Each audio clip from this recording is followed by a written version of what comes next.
Welcome back to Room for Rent, episode 18. Yay! We are here with Kathryn Schorr, comedian, writer, landlord, which is, this is the first landlord we've had on Room for Rent. Interesting. A podcast about roommates. Cool.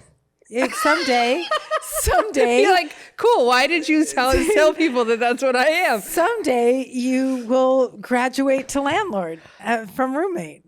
Yeah, There's I hope. get that is, but you still have roommates, technically. I do. You don't live alone. I do. I have a husband and I have an occasional child that comes home from college. You don't like that, I can tell. I do. I love him so much, but he has, there's a couple things. He's a 20-year-old boy man. Mm-hmm. And he's also he's a bodybuilder-ish person. So he's now really large, just physically large. How tall is he? He's 6 feet tall. Okay. I don't remember him being that tall when I met him. I remember him being this like angry boy. Yes. And he's an angry boy. Thank you for filling in the rest of that. You said he wasn't going to listen to this episode, so I don't think you even need to say you love him. He's not exactly. gonna hear it. I adore him. You're like, hey, I sadly adore him. It's like, being the mother, being a mom is like, being in an unrequited love relationship. You just love them so much and they kind of love you occasionally. And no, I love my parents all the time. He will too. But I'm a weird one. Weird one. I know he loves me because he has choices to go places. And when he has time, he comes home. Oh, and we hang out. And we hang out. And then he yells at you. I've heard him yell at you before. And we're really immature. We're both really immature. So we watch the same. I have like a 17-year-old, What do you watch? Oh, just YouTube show. We'll sit and watch like old Vines. Like an hour of just Vine and like I'll snort, laugh. Yeah. It's bad. Yeah, it's bad. It's bad. And you're an amazing person because every time you watch stand-up comedy, it's like you're laughing for the first time. And it's amazing. It sounds exactly like that. I do have a laugh. I guess I feel I am laughing. Like I have a little laugh, but then I amplify it. Nothing about you is little. No, that's from personality standpoint. I'm thinking it's a little funny I guess this would be a better way to say it. I'm thinking it's a little funny, but I feel for the person on stage, so I'm going to make it a bigger laugh. Oh, so you are being gratuitous with it. Well, no, I actually thought that joke was funny. Okay. And then I'm just going to let it out. You can laugh hard. Yeah, I don't let it out. I'm not a let it out. You're not. You're not. I mean, I don't even let my tits out. I'm not a let it out. No, I would just say that, Maria, no. This is how you know I'm not a let it out person. People go, I didn't even know you had huge tits. What do you mean you got it made smaller? I'm like, because I don't let it out. Yeah. I'm not a let it out person either. I don't. That's not true. I mean, personality-wise, but physically, I would rather never get naked and never see anyone naked. Really? You would have made a great Mormon. I would have made a pretty good Mormon. The more rules, the better. I made a pretty good Catholic girl. So, because I love to break rules. Oh, yeah. That doesn't make you a good girl. That makes you a bad girl. Yeah, true. I do. But I am semi-obsessed with Mormons. Me too. Right? Yeah, I had a Mormon. Well, there's a guy. You should have the Mormon guy comic on your show. Okay. Okay, so Kathryn runs a show in Los Angeles if you ever want to go. And it's easy to find. It's Kathryn Schorr's Saturday Night Comedy Club. Yeah, she gave it the longest name. The longest, most narcissistic name. I did. Well, I knew that nobody would ever... I won't even... If I'm on the show, I won't put it on the flyer because I'm like, I don't have room. I can't do this. You need an acronym or you need Well, I wanted to get my name. You need to create a slur for it or something. Yeah, or I don't even know the initials for KC. C says No, KS. KS. Kathryn Schorr N KSSNCC. That's even a long acronym, you bitch. I can't. I don't expect anyone. I just wanted my name on there. I was a joke between Jane and I. I'm like, well, no one's ever going to know who I am in this town. So should I put my name on it? She didn't teach you how to be concise in that writing class, though. No. It's not. We're not about being concise. No. What was I just saying, though? We were talking about your personality and laughing. Oh, Mormonism. Yes. Yeah. So there's a guy, he was on my podcast, Seth Lawrence, great guy. He's the only Mormon comic in Los Angeles. I think there's one other guy, but nobody knows who he is. That's great. Has he been excommunicated? No, he's a Mormon. He's still an actively Mormon? He's a stay-at-home Mormon dad. Does he wear the undergarments? Because that's actually what I'm obsessed with. Yeah. Oh. Let me just tell you then. Let me tell you, before we get into the roommate stuff, which is so good in itself, let me tell you, you're going to love this. Okay. I am. Because I was a Mormon roommate for a week. Okay. Craziest. You were the roommate of a Mormon. You didn't become a Mormon. I was the roommate of a Mormon family the week of a wedding in Hawaii on the North Shore. How? So in college, there were two guys that played on the football team who were Mormon. And they're awesome. Like they were like my best friends, and they were pretty good Mormons. They're lovely people. They didn't drink. Lovely people. Yeah, they didn't drink. They didn't do anything bad. Like they were a little horny, but like everything else was cool. Yeah, I mean, and they were guys. Yeah. But they were chill. Like they weren't like uptight Mormons. And so the oldest brother got married to his longtime girlfriend who I met, and she was great. So they invited me to the wedding. They invited another guy to the wedding who was also not Mormon. We were the only two non-Mormon people at the entire wedding. And because I was coming by myself, like my family wasn't coming, I wasn't Mormon, the whole thing, they're like, you can just stay with us, because they had 2 houses on the North Shore. Which is, if you know anything about the North Shore and Oahu, that's like if somebody told you they have 2 houses in Beverly Hills, right, you're like, oh shit, okay, got it. Yeah, got it. So they're like, you can come and stay with us. Like we have plenty of space. There are 7 kids in the family, and they still had plenty of space. Yeah, I'm surprised they only had 7. 7's a lot. I know. I was raised Catholic. My best friend had one of 16. Wow. Okay. Yeah. So they're like, come stay with us, and you can just come like the few days before, so you can like make the most of your trip. Yeah. And I was like, okay. So I go over there, and they did a lot of the stuff for the wedding themselves. So like they did all the food themselves, they did the cake, like, so there was just all this like cooking and prepping, and like I got to know the mom and the sisters and whatever. And then the day of the wedding, do you know how a Mormon wedding works? Like a traditional? I think I've been to one, but I don't remember. So you get up like at 7 a.m. to be at the temple at 8 a.m. They go and get sealed in the temple. There's a whole weird, yes, okay. And they put on special garments for that. Oh yeah, and there's a whole bathing situations in there. Yes. Yeah, so God. They do that, and you can only go in and be a part of that if you are married and have a blessing from the bishop. Like you have to have permission to go in. You have to be on good terms with the church, basically. Yeah.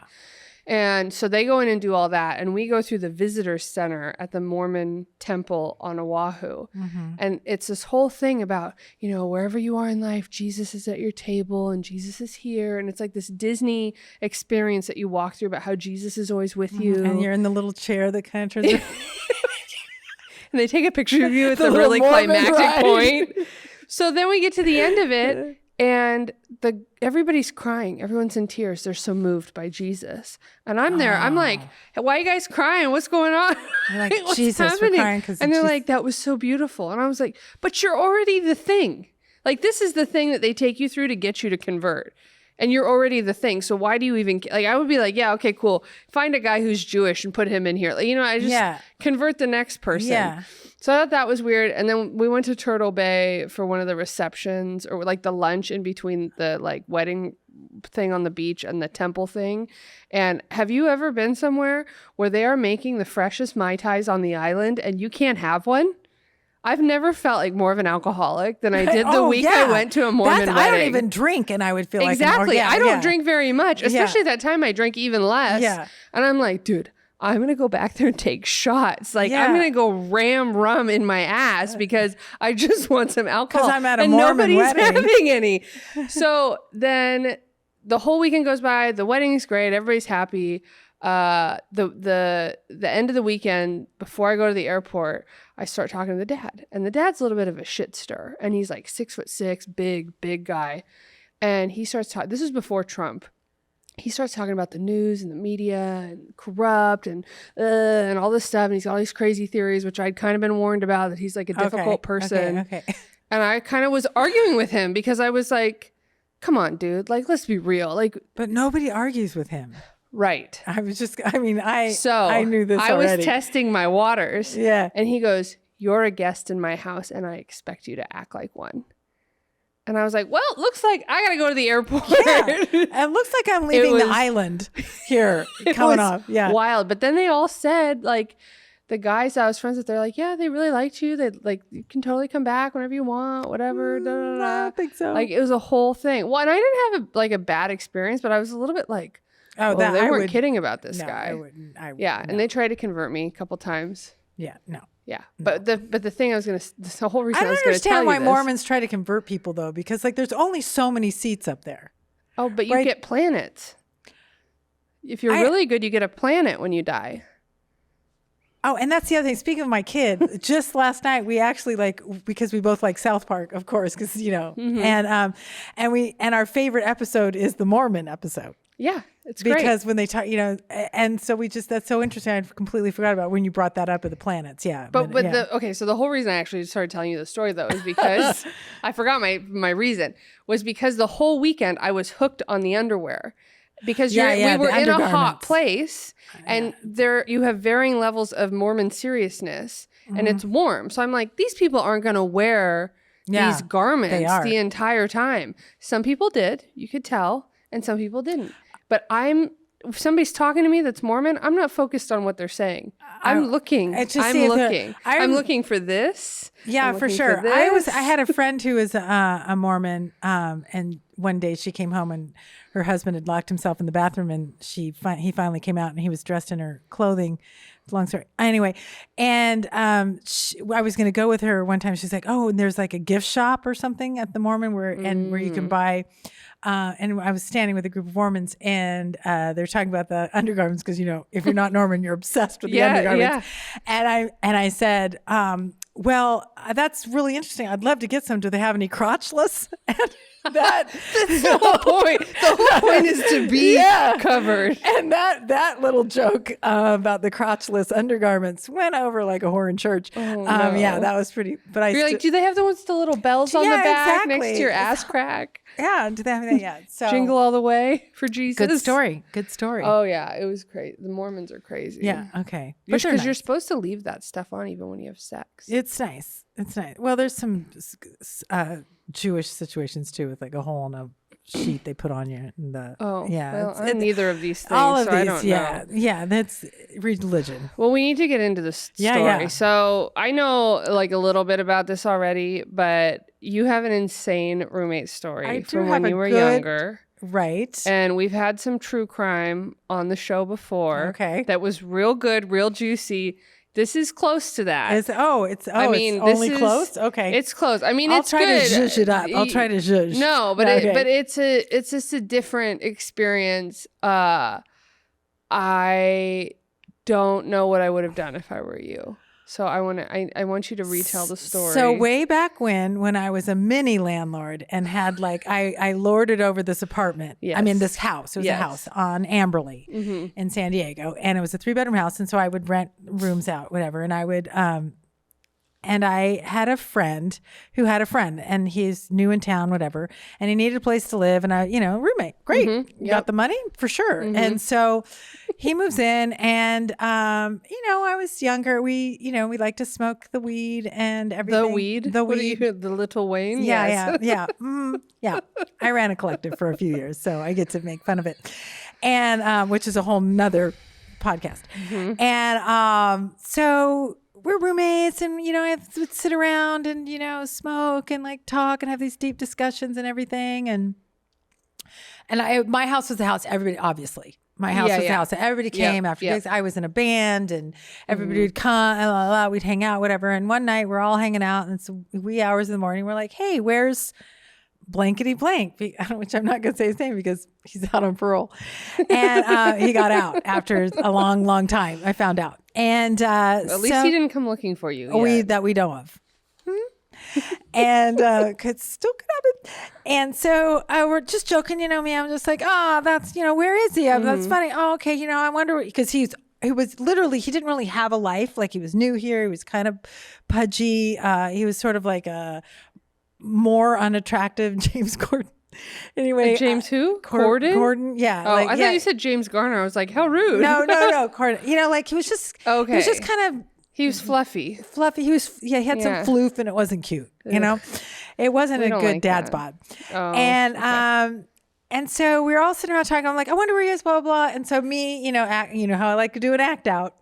So I get up and I'm like, I'm going to call the jail. Because that's the only reason he wouldn't be here. And it was near the first of the month. What made you think that, though? Like, if somebody's missing... I was doing a joke. I was literally like, it was a joke. Like, I was going to do the whole... so you were like, I bet he's in jail. I'm going to call the jail, because like... You're like a walking sitcom. Yeah, I am. Yeah. Totally. Absolutely. I love it. Like, I had, 3 camera, single camera, which the difference is double space and single space. Anyway, so on your script. And so I'm kind of joking about it, but then, it's getting to the first. So I kind of do want to know. And like, he's been here for a few months and he's never not been home also. Okay. So I was a little worried. Yeah. But I think I was joking, like I should call the hospitals, but I'm going to call the jail. You know what I mean? God. So I call the jail because back then you could do that, and somebody would answer. And San Diego, so San Diego Municipal Jail, have Juanita, how can I help you? Whatever. And I'm like, I just, and everybody's in the kitchen. I'm like, hi, I was just wondering if you have a blankety blank there. And she's like, just like, how do you spell that? And I'm like, blah, blah, blah. And she's like, yes, actually, we did have, he came in last night at like 1:52 a.m. And I'm like fucking blown the fuck away. Like, did he have a common name? Like it could yes, could very it have common. Been, were you like, hang on a second? It was ish common. Okay. It was ish common. His first name, I will say, it was Curtis. So not overly. Last name more common. Okay. So, but for some reason, I knew it was him when she said it. For some other reason, this probably the same weird psychic thing that I did to call the damn jail. And I said, oh, okay. And I'm like, and I'm like, oh, okay. Is there any way to find out like what the charge was? Thinking that never that you would ever be given that. And she goes, yes, actually there is homicide. And I'm like, oh, good. Homicide. So this is at the point where you're like, does this lady act like she's in a sitcom too? Yeah. Like that's what I like. What if she was playing a joke on you? Yeah. Like she just had enough of her job and was like, I'm just gonna start fucking with people. It was a DUI. I'm just gonna tell her homicide. Bitch. Yeah. I'm so over this job. Yeah, he was urinating in public, but actually it was a murder or suicide. And back then it's like I get $2.75 an hour. You know what I mean? Yeah. Minimum wage. Oh my God. So hang up the phone. We're all freaked the fuck out. But did she ask you any questions like, why are you calling about him? No, do you know him? She hates her job. She doesn't like her job. You know what I mean? It's like, that's it, right? So it would have been fun if she's like, yeah, he's obviously a bad person. Yeah. Click.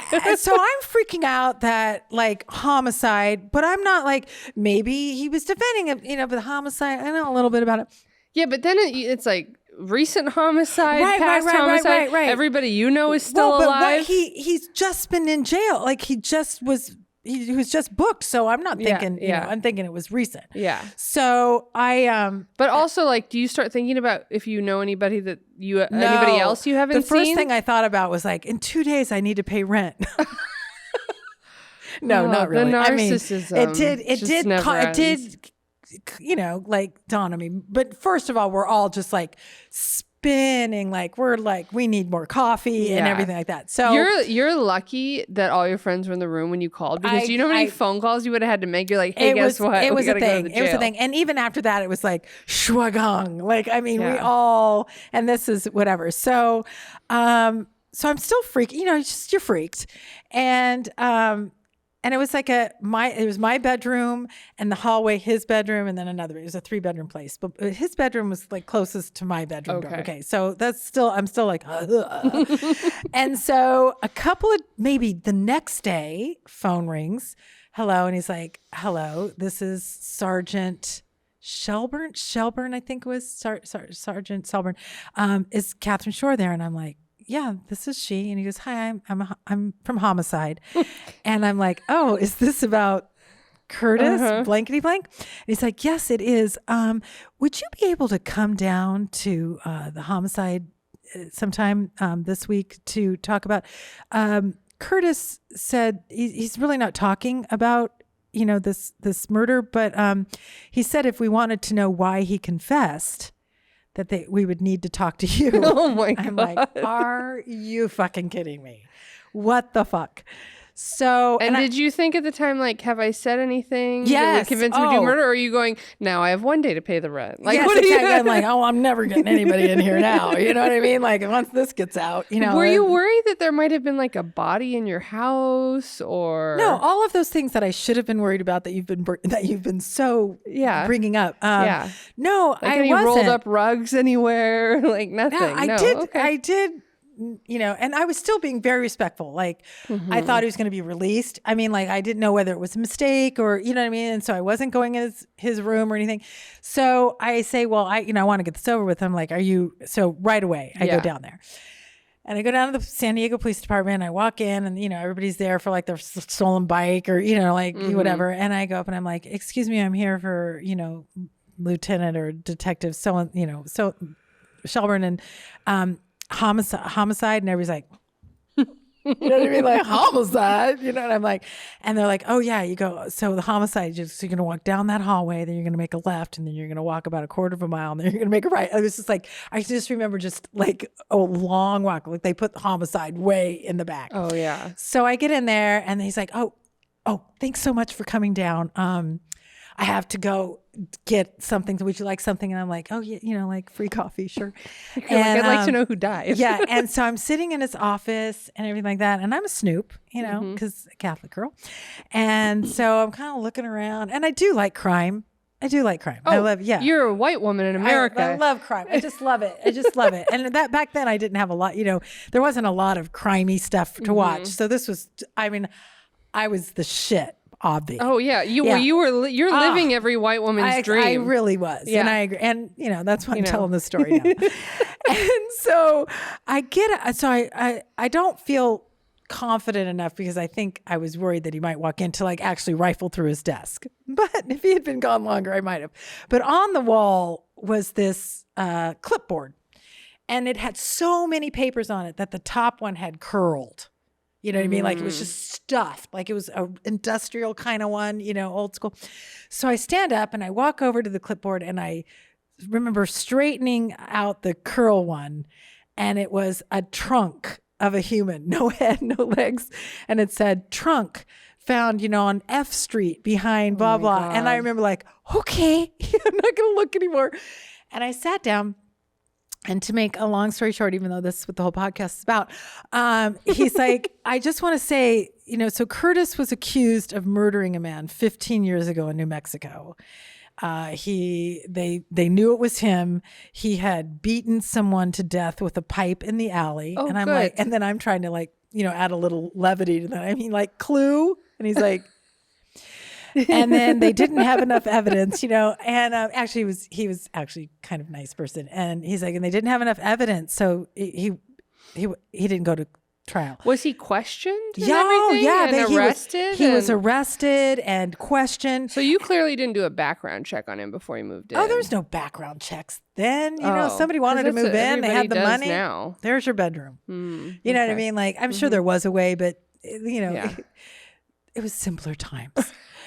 And so, so he said, and so he's not really giving us, after all of this time, 15 years, you know, we've called the detectives. They're like, yes, you know, and, you know, extradite him here to New Mexico. I don't know if that's what it's called, if it's interstate, but, you know, send him back to New Mexico. Yes, we totally want to put him on trial. But we just want to know, you know, why do you think, Kathryn, he confessed what it would be? And then I was kind of like racking my brain now that I got a little bit of info. And maybe the week earlier, we had been smoking and, you know, sitting around the kitchen table where we would sit all the time. And he was talking about, and he had like a nervous breakdown with our friends maybe a few days before that. And they had to take him to the emergency room. And all he said was, I'm lost and everyone's broken their promises. I'm lost. Everyone's broken their promises. They're like, okay, he's not any fun. We're just going to take him to the ER. You know what I mean? Like he's really a downer. And so they leave him there. And I wonder why. Yeah. You know what I mean? Like, and so, but then he got out and he's like, no, I'm feeling better. And I'm just like, I'm sure you're fine. Everything's good. And so then that day we were talking, and the one thing I remember saying, and this is what I tell the detective is, Well, the only thing I can think of is that I had said some sort of platitude, and I didn't tell him I was high because back then that would have been worse than murder. And I told him like, well, Curtis, life can be like being in jail. You can be in a jail of your own making because of the weight of your own worries and stuff. And the detective's like, maybe that was it. It doesn't seem enough, to confess to this, murder one, right? Whatever. Yeah. So he probably thought, though, in the state of mind he was in when you said that, he's probably like, she knows. Like when people are in like fucked up like that and like on the verge and you're like, life can be a jail. He's probably like, oh fuck, she knows. She knows what I did. I've got to confess. Like, I think Curtis had sort of, I don't know, like projected like a mom. I don't know. Like I was maybe, I don't know. Like, anyway, I remember him saying that, and then the detective's like, well, maybe that's it. You know what I mean? But like, who cares? He's confessed. He did. He sold, back in the day, Body he would parts. sell these booklets of coupons. Do you remember those coupon books that you could buy for like $20 and you'd get $400 off on like dinner or whatever? Yeah. So he was basically a door-to-door salesman. So yikes. So that's what he did for a living. And so when I knew he wasn't coming back, after that, I got back from the the interview or whatever. But when they questioned you though and everything, were they like, oh yeah, he definitely did it? Well, he confessed. Yeah. I was there, had the guy's name.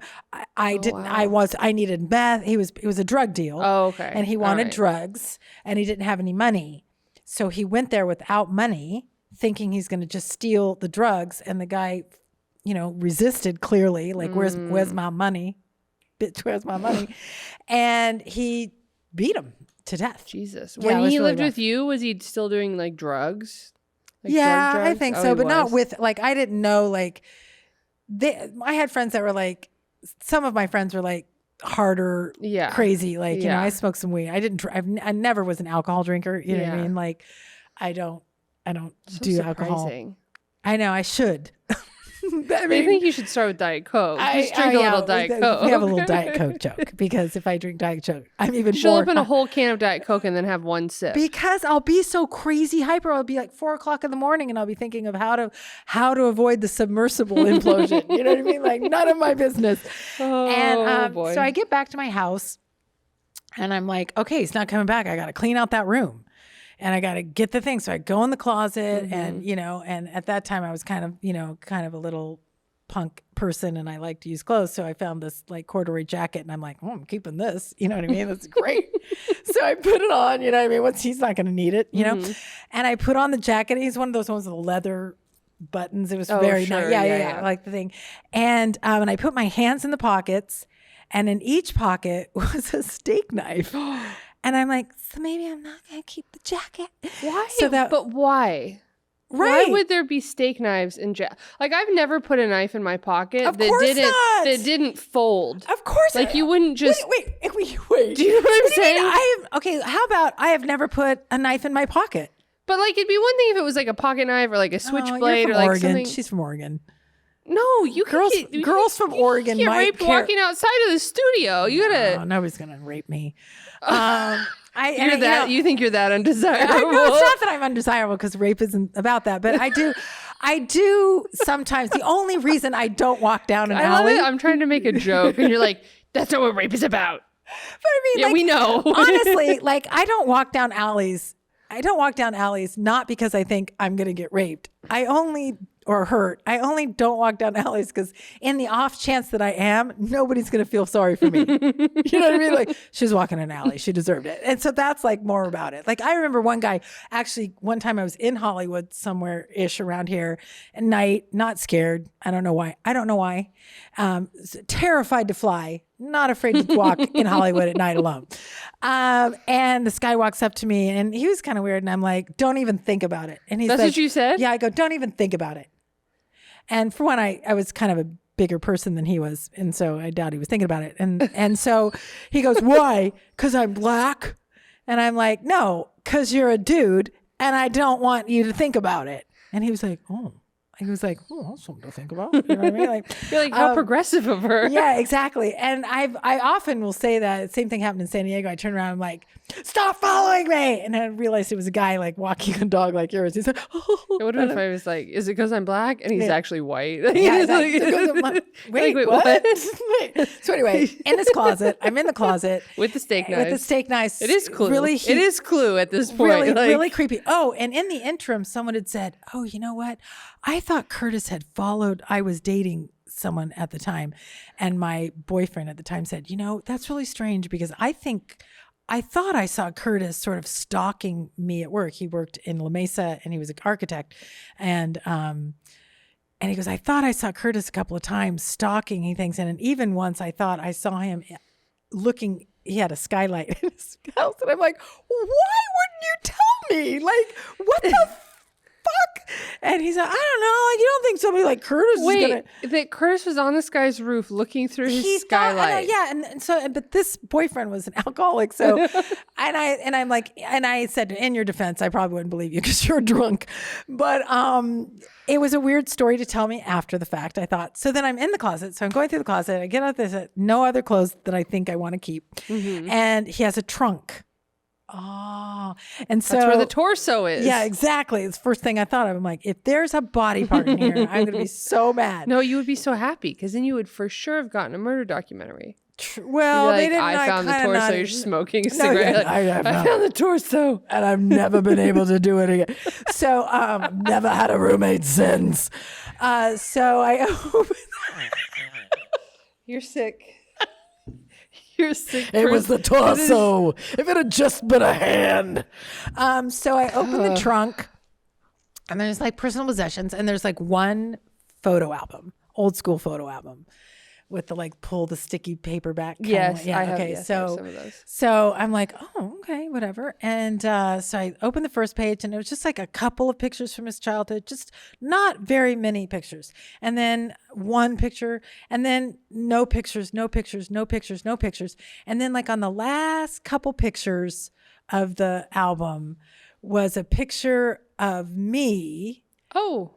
But with everyone else cut out of the picture. Of a group photo.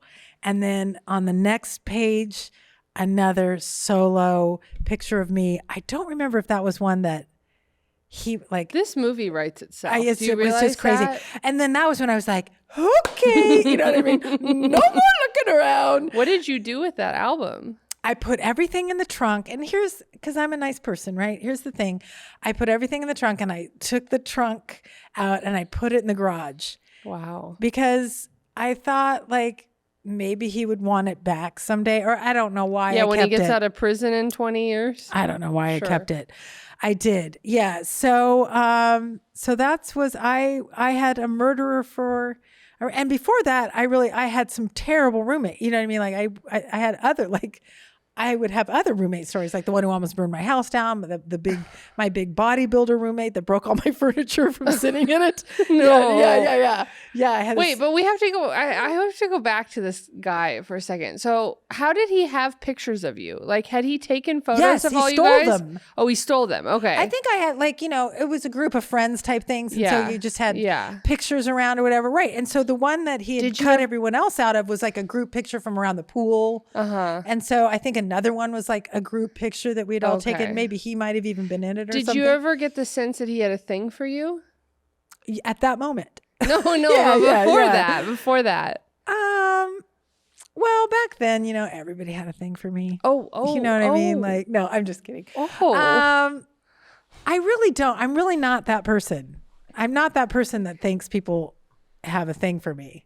Like, so you're oblivious. Yeah, like I went through my high school yearbook, when everybody signs the high school yearbook. And I, like years later, I found it and I started looking through the high school yearbook and reading what like some of the guys had written. I'm like, oh, he liked me. You know what I mean? Like, oh, I never even Nice to know that now. I just thought it was the teachers that liked me because that happened. What? Yeah, I had a couple of teachers that dated me. It's not dating. They groomed me to be their girlfriend. Were you? I went out with my history teacher's older brother in high school, and my morality teacher. No. It's a true story. How Yeah. old was he? He was much older than I was because he was a teacher and I think he had a family at the time. Oh my God. And how old were you? Like 17? like 16. Yeah. my And God. here's the thing. And you went out with him Oh yeah. on a date in public. Yeah, we did a couple of times. The other Did one. anything happen? Well, with the other one, I actually went on and double dated he and his brother, and we went to a Charger game. And I now remember when I was talking to the brother's girlfriend and I looked old, like I had boobs like you. You know what I mean? Okay, Like I had yeah. boobs. I was well spoken. I was a smart kid. So like, Yeah, but nobody groomed me. So you must have been really hot. So, and a little bit like, I think it's not so much hot, but I think I was broken person. Like my parents I was a sad kid, like not sad, but like wounded vulnerable. bird Yeah, like kinda, I was yeah. vulnerable. Yeah, so I think they can spot that. Yeah. And not so much anymore. Not so much anymore. They spot something else now. And so This quirky personality. yeah, like they're like, I think she might hurt me. Yeah. So I can remember vividly saying something about, well, I've got a history test, and the other girl's date was like, in college, and I'm like, no, I'm in high school, and she was like, oh, okay, this isn't right, you know what I mean? Like, Wow. she freaked out. Yeah. So yeah, true story. That's this How did you Catholic were school. you just like not that interested? So you just like, whatever, I don't want to go out with these guys. Like I don't want to go out with my teacher. Well, I think back then I was, just like a lot of people who are groomed, kids that are groomed, like you're flattered. You think that you're, Yes. like he's like, oh, you're so different. You're so grown up. And I'm like, aren't I though? And then, it dawned on me, this is when it dawned on me what had actually happened was when my kid got into high school and I was driving some 16-year-old girls and kids around, and I listened to them and I'm like, I was an idiot. I was an immature, because I'm watching these girls thinking they're all, you know what I mean? Like I just saw as a grown up. But they weren't talking about being groomed. No, but they were just talking about how like, like I'm so, and I can, and I do, and I'm this, and I'm that.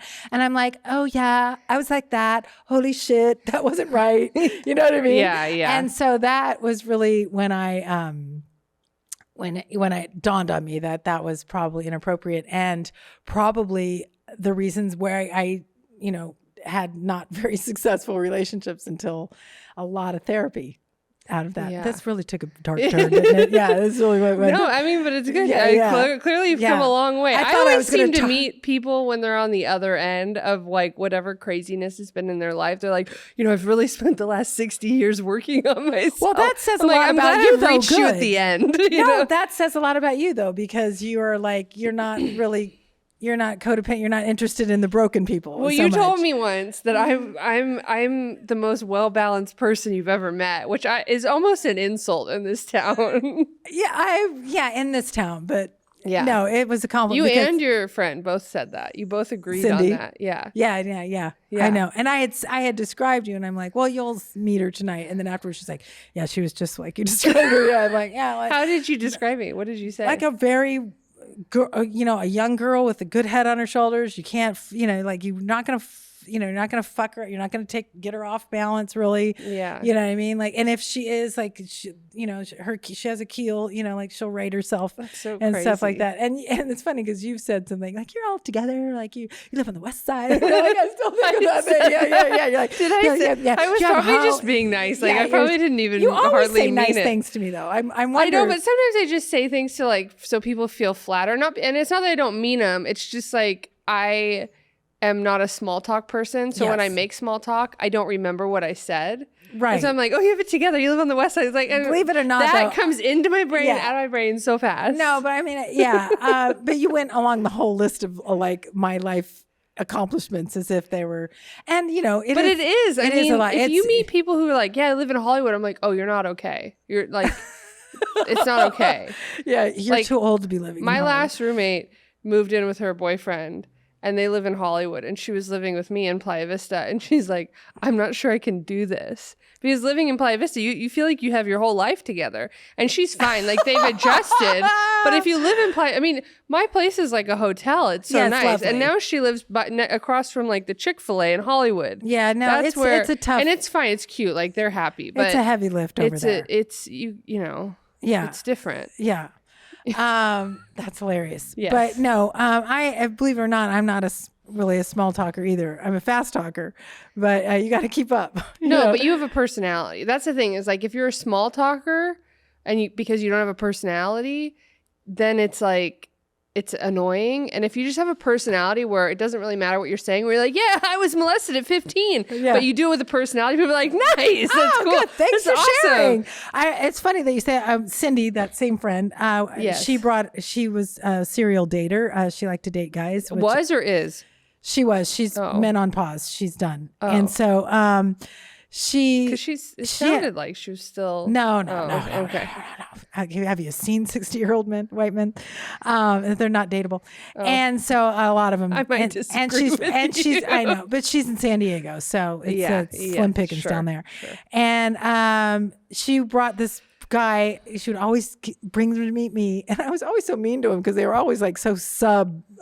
Yeah. And she wanted this one guy, and we're sitting there eating at Billingsley's because I was right next to the cannabis collective I ran, and we were sitting there eating, and I had a hard day. Like I know, you think, oh, fun and games, marijuana collective, whatever. It's all day long listening to people who aren't well and trying to make them feel better. You know what I mean? Yes, I do comedy. I'm aware. Yeah. And it's a lot. And so I was just burnt, and she's like, and Robert's like, yeah, la, la, la, la, la. It's just, small talk. And I looked at him, you know what, Robert?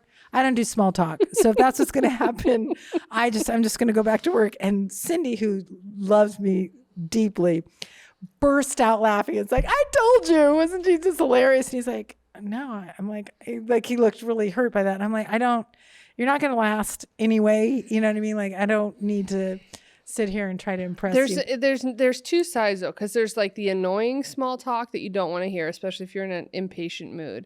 And then there's people that tell you too much too soon, very quickly. Oh yeah, that you don't want, and you don't want to talk to this person. I'm sorry. You have resting bitch face. People probably don't do that. Can you imagine me? I have resting bitch face. Well, you're just. I couldn't tell if you were talking to me or you were talking in general. You are good at letting people know.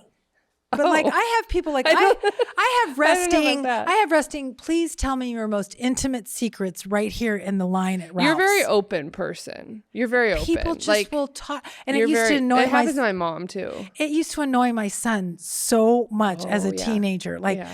Or well, even you also as a just kid. don't stop talking. As a kid, no, people would talk to me. They're like, "Oh, I love your. Oh, really? Blah, blah, blah, blah. Oh, I'm just, I just had a hemorrhoidectomy or something like that." I'm just like, "Did you? You know what I mean? Like what?" And then I love you, just like that girl. I was telling you about the open mic. We had sat there, sat next to me. It's an open mic, and like at the end, she stands up and goes, "Can I hug you?" Yeah. I'm like, "Yeah." No, okay. I was at the Comedy Store one night, and this guy comes up to me. He's like an open mic or whatever, and he was like, "Hey," I was like, "What's up?" He goes, has anybody been asking about me? And I was like, "What are you talking about?" And he's like, I've been gone. Has anybody noticed? And I was like, to be honest, I thought I saw you last week. So I don't know what you're talking about. He's like, I've been gone. He goes, I had a nervous breakdown. Oh. And I was like, oh, I'm sorry to hear that. But like, that came at me in 30 seconds. Oh yeah, no. I was like, oh, are you still having one? Like, it just seems, I don't really know you. And then they went on and on about how they'd been at the Fish concert all weekend that was at the Bulls like 3 days. And I was that like, would give anyone a nervous breakdown. Yeah, and I was like, so are you sure it wasn't the Fish concert? But this is the worst thing. That? This is the worst thing. My friend that's always at the Comedy Store walks by me, and we do this thing where it's like, if you're talking to somebody but we're walking by, we like acknowledge each other, but it's not in case you don't want to interrupt or whatever. Yeah. So it's like, whatever. So he walks by and he sees me talking to these people. He doesn't know who they are, and he's trying to be supportive. And so he's like, and I'm like, no, fucking save me, dude. Save me. And I'll do that. You make like big eyes at somebody. Yeah. So and you're like, have big eyes anyway. Fucking help me. And he just keeps walking by and he's like, you're doing good. I'm like, no, you don't understand. My husband would know that that's what I was saying and then just walk by and not help me. But it kills me like socially, because I don't know if you feel this way, but I feel like comedy is social boot camp. Like doing comedy and the comedy hang, like you don't get out as much as I do. Yeah. I'm out gallivanting. They don't let me out as much. I only get a couple of day passes a month. Yeah. She has a nice shirt on tonight. It's usually a straight jacket. Yeah, I mean, come on. No, but it's like there is this social hierarchy that I think some people like to pretend doesn't exist anymore. And it should always exist because you have to work your way up to certain social circles in comedy. And if I'm somewhere and I'm talking to people that are higher up here, because I'm here, right? I'm not. I've come. I know what it was. I'm here. There are people that are up here. Yeah. Every once in a while, I float around in here. Sometimes I float in down here. But when these people try to go up here, which usually happens at places like the Comedy Store. Oh, from down here, you're saying? They're trying to skip the middle. Yeah. Because they're like, they want to meet somebody famous or they want to whatever. And they go from down here to up here and they don't have anything to say or they don't know what to say or they just want to be, they don't know. This is the bot. They don't know what the fuck is going on. And so they're just there. And then they're asking you stupid questions and they're like interrupting when you're trying to have a conversation with somebody, you know, that you're trying to make a connection with one way or another. And then they're like, so what'd you have for lunch today? And you're like, don't fucking talk to me. Don't talk. Well, I also think I'm nice to everybody. Don't get me wrong, but it's tough. Sometimes. I also feel like a lot of those situations are in clubs where alcohol is readily available. And I often find that can be some of the problem. And I feel like I get more irritated because I'm always sober. Imagine. I'm sober most of the time. You know what I mean? Like, but I think we have a lower tolerance because we have no lube on our like. Maybe. And I also want to know where am I on that scale? But if I drink, I always end up saying something dumb. So I don't like to. Hey, where's that? Yeah. That being said, I'm like, hey, come to the Comedy Store tomorrow. I might have a drink. yeah. But I also don't want me to drink. I also don't trust that people aren't gonna like slip something in your drink either. Like, I go to the Comedy Store, I make somebody get me water out of the I don't like back. the taste of it. I mean, I drank and then I woke up on the beach one morning with my girlfriend. We were spooning. We had too much to drink. How old were you? Like 17, you know, and we went to the beach to watch the sunrise. And of course, you know, the sun sets on the beach. And we had become a third base for an over the line tournament. It was in San Diego, big deal, over the line.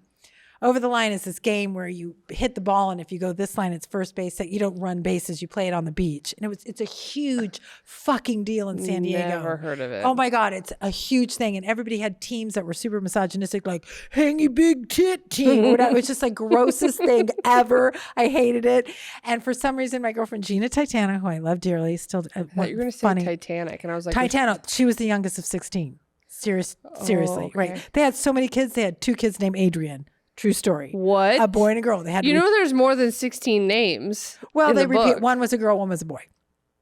Anyway, so we woke up and like we kind of came to, and I remember feeling something in my underwear. And at least I'm a smart girl. I put the keys there to the car, which I had no idea where we had parked. And the place is packed because it's over the line in San Diego, and it's like such a thing in San Diego. That's why I left there as soon as I could. And we wake up, and everyone starts cheering because the third base line has now awakened. They had used us as the marker for third base. Oh, and I remember turning around, and I'm like 16, and I'm like, Kevin, Sam, we slept, cakey. And I wake up, and I'm like, fuck. Gina, and I'm like, well, we probably got a good parking spot because we were here at like 3 a.m. And so I remembered, hold the keys, and I went out into the ocean, and I got on my knees, and I had a hangover, and I got in that water, and I'm like, dear God, you know, because I had finished Catholic school or whatever, and they let me, I got to graduate early because I was a bad influence on our faculty.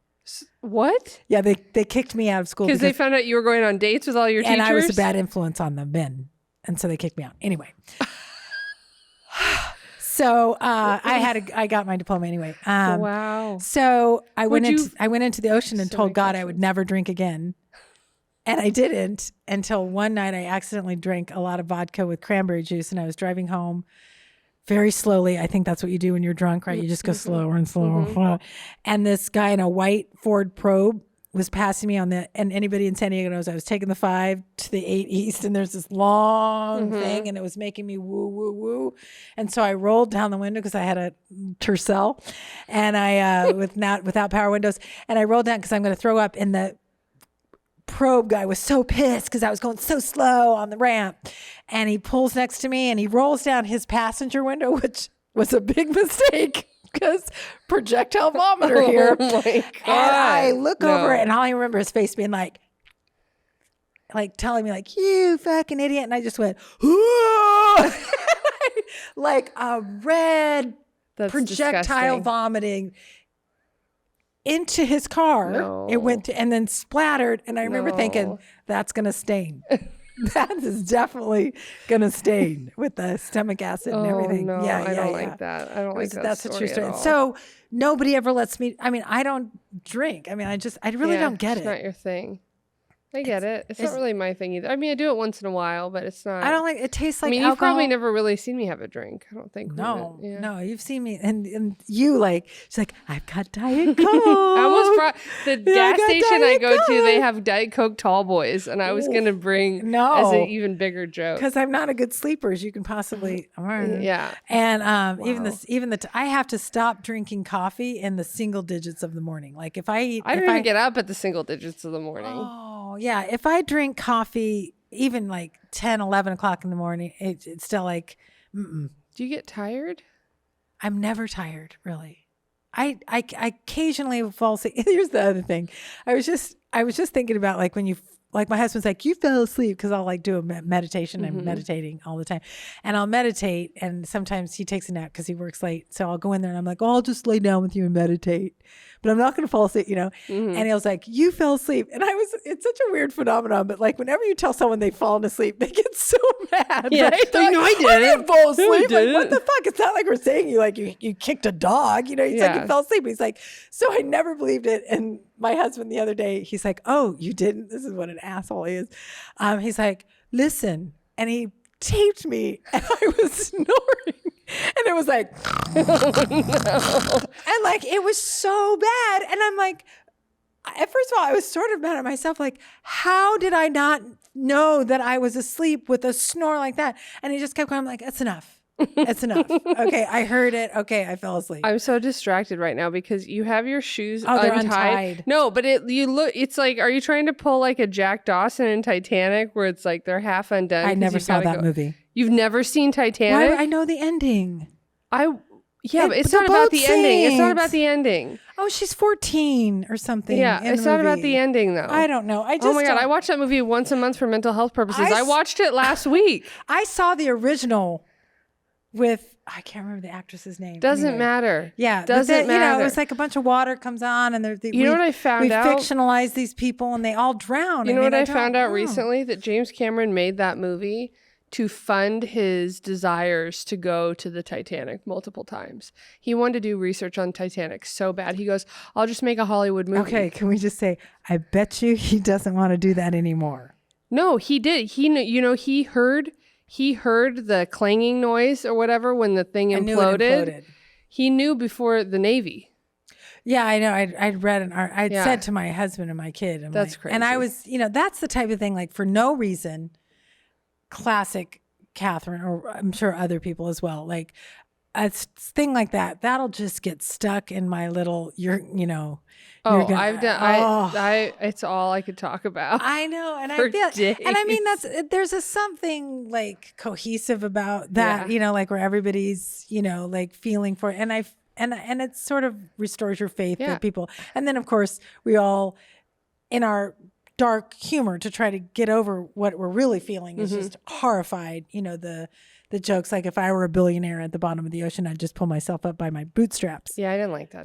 But like, we all had these sort of like ways of overcoming that our Well, collective I think grief. that this week kept probably a select few comedians alive longer. We may have lost 5 billionaires or whatever, but we kept some comics alive because they got to crack jokes on Twitter. Yeah, it's not every day that you have a terrible, terrible tragedy like that where you can Well, because I think the other thing is the way that they died or whatever, like everything that went down. It's everybody's worst. It's just your worst nightmare. No, it's not. That's the opposite of what I was going to say. Really? Like, Yeah. being in a small thing. Here's the thing.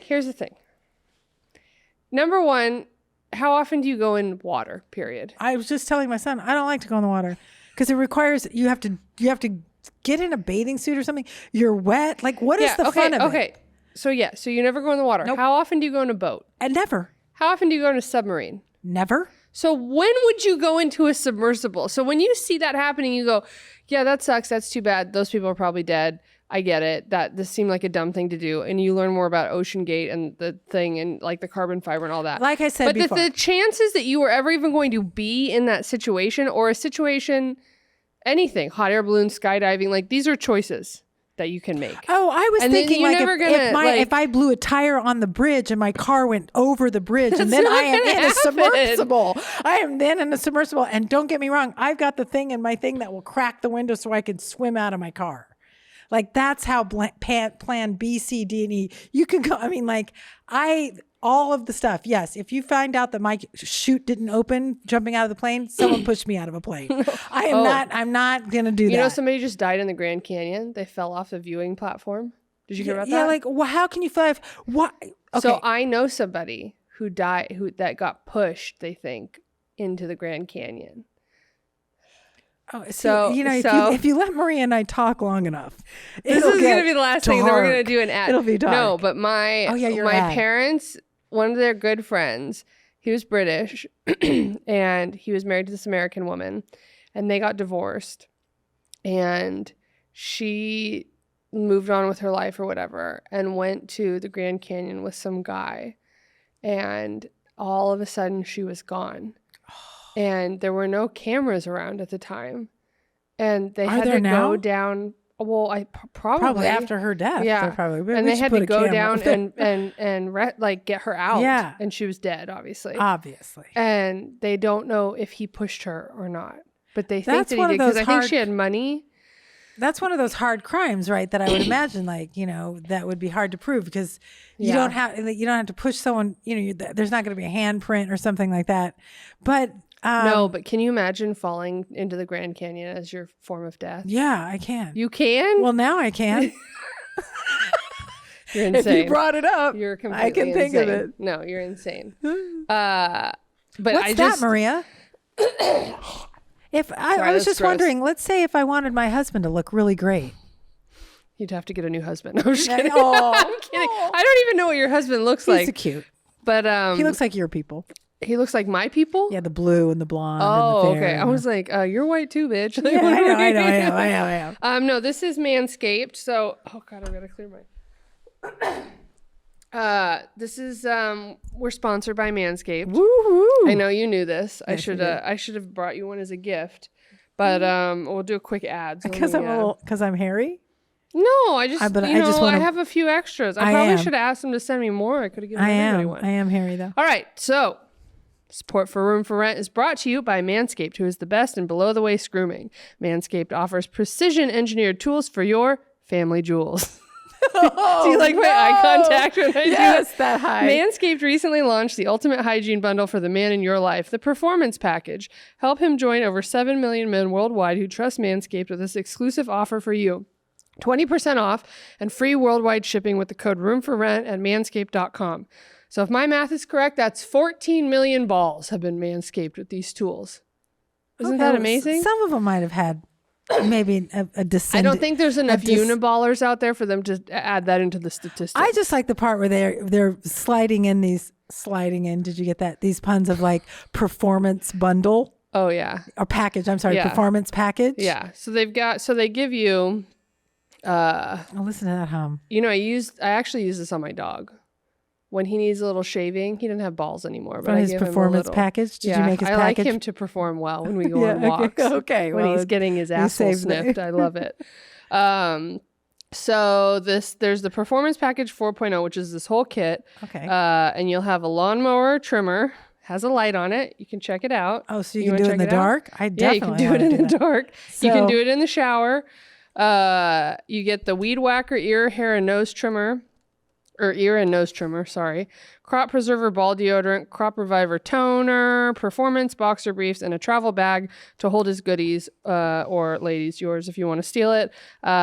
It's the best. Like, these are all like easy to use. I have a lot of friends that have them. Like, I want one. Get me a pack. Get me a Manscaped. Yeah, I'll give you one. This, or you can go and use Room for Rent for 20% off. Actually. Okay. No, this one. I always say this smells like my dad, and then people get creeped out, but you didn't. It smells good. No, because I liked my dad. Yeah, that's manly. It's manly and fresh. It's a fresh I man. like. We like freshmen. It's a deodorant, which I kind of wish it was like a shaving cream because I would use it. Smells good. So you can go online. What? It's just like This actually might be good for like the under boob during the summer because this is ball deodorant, so it's like for those crevices. I had mine. I got the one lopped off, and they made the other one match. Yeah, but you still have boobs. I do, but they overcompensated, and they don't sag yet. Oh, so I look ridiculous at my age because I have these perky, stupid. No, that's good. My husband's totally. I have no attachment. Well, obviously, I don't have any attachment to my left one anymore, anyway. But yeah. But yeah. I remember the boob sweat because I too had very large girls. Yeah. I mean, mine used to be bigger, but that's another story for a different time. Yeah. So you can go online and do Room for Rent for 20% off. This may be the last or second to last time this code will work. I don't know. So if you want it, go use it. Kathryn. Yes, my dear. Tell the people into that camera where they can find you on the internet. You can find me on the Instagram at Kathryn Schorr, KAKISCHORR. I am old, so you can also find me on Facebook. Should they friend you? Sure, why not? I'm friendly. You're a hot mom. Yeah, I'm a hot mom. Do people ever say that? Do your son's friends are like, "Hey, your mom's a MILF"? No, but they were very cute when I had the breast cancer and I lost my hair. A lot of them volunteered to shave their heads. Oh, thank you. My boy did. Okay. Yeah. But so Kathryn Schorr. Yeah. Instagram, Facebook, Twitter. I think it's Kathryn Schorr. I don't Twitter because of he's. Do you so TikTok? Gross. Not yet. Oh, I don't TikTok. Do you YouTube? Yes, I have Kathryn Schorr. Okay, YouTube. good. Yeah, I have a couple of my sets up there. Yeah. All right. I'm going to try to upload my one woman show. And then you have a show? I have a show tomorrow night. Maria as well. This won't be coming out. It will have already happened. So tell them when the next one is. So July 29th is our anniversary and birthday extravaganza show because it's going to be close to my birthday and I'm cheap. So I want to ball that all together. I don't want to buy 10 bottles of wine. It's Kathryn Schorr's Saturday Night Comedy Club. And it's at the Fanatic Salon. Maria is often up there doing her hilarious set. And and she'll be hopefully hosting my July 29th show. It's on the west side in LA. It's a cute little black box theater and really great little spot. Yeah, we have a cute patio where we have free wine and snacks at my show. Yeah, I run my show there too, but people come to Kathryn's show. They sometimes come to mine. I shouldn't say that. They're both really good shows. They are very good shows. Both really good shows. I love coming in. You make me I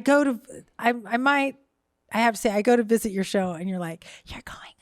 Yeah, because I'm a nice person. People come hang out and I might throw you up. You never know. How like I'm like I go up and that's out of my comfort zone. So I appreciate that. Oh, that's very brother, nice. Are you a comic or are you not? Anyways, don't answer that question. You can find Room for Rent, episode 18, and all the episodes before that on Spotify, YouTube, Apple Podcasts, and SoundCloud. It's my YouTube, so Maria Bruggere. It's not Room for Rent. There's a playlist in there. And then you can find Room for Rent on socials at Room for Rent Pod on Twitter, Instagram, Facebook, and TikTok. And you can find me on all those same things. There's so much content to be had at Maria Bruggere, MariaBruggere. Thank you so much for tuning in. We've had a blast. Please like, share, subscribe, send to your friends. I hope you send this to everybody you know. We need all the help we can get over here so that we can do more Manscaped ads. Yeah, tune in next time. Thank you. Bye.